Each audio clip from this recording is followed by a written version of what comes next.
कल्पनेच्या पलीकडचं वाटतंय की देश स्वतंत्र झाल्यानंतर सुद्धा या देशाचा जो मालक, जो या देशाचा खऱ्या अर्थानं सगळ्या पहिला मालक, त्या लोकांना, त्या समाजाला इथं मोकळेपणानं झेंडावंदन सुद्धा करू दिलं जात नव्हतं. मला असं वाटतं की ह्याच्या इतकी लाजिरवाणी गोष्ट दुसरी असू शकत नाही. आणि विवेक भाऊ, तुमचे आभार मानावेत तेवढे थोडे आहेत की तुम्ही या समाजाला फक्त नेतृत्व नाही दिलं, फक्त आवाज नाही दिला, तुम्ही त्यांना त्यांच्या हक्कांची जाणीव करून दिली.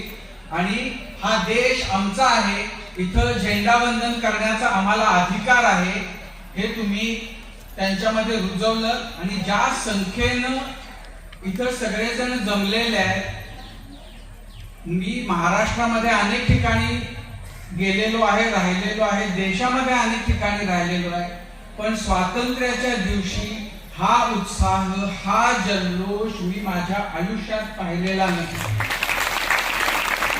या देशातला आदिवासी समाज, ज्याला त्याच्या हक्कापासून वर्षानुवर्ष वंचित ठेवले गेलेले आहे, ज्याला या देशामध्ये 15 ऑगस्टला झेंडावंदन सुद्धा करू दिलं जात नाही, ज्याला या समाजातले धनदांडगे आणि जे स्वतःला या देशाचे मालक समजतात असे लोक, जे अत्यंत शक्तिशाली आहे, जे त्याला या त्याच्या मूलभूत अधिकारापासून वंचित ठेवून पाहतात, त्यांच्या छातीवर पाय ठेवून या आदिवासी समाजानं ज्या पद्धतीनं या झेंड्याचं ध्वजारोहण केलं आणि त्याचं वंदन त्याला करून आपला अधिकार दाखवला, त्याच्यावर खरं तर पूर्णपणानं उत्तम सिनेमा होऊ शकतो.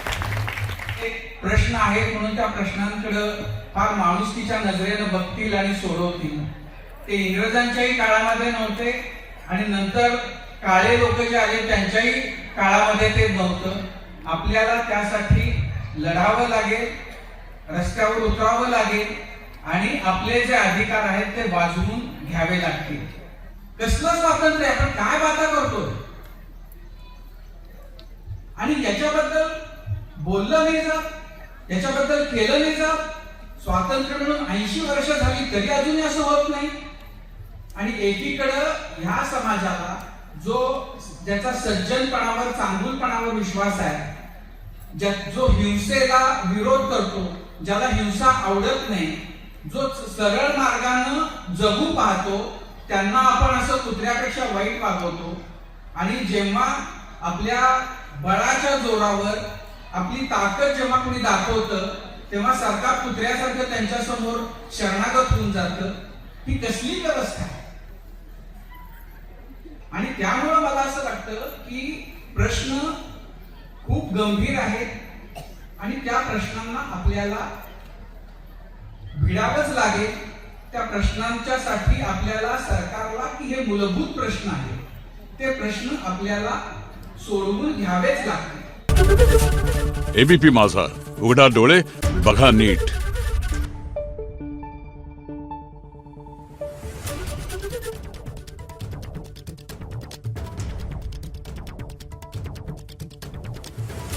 Thank you.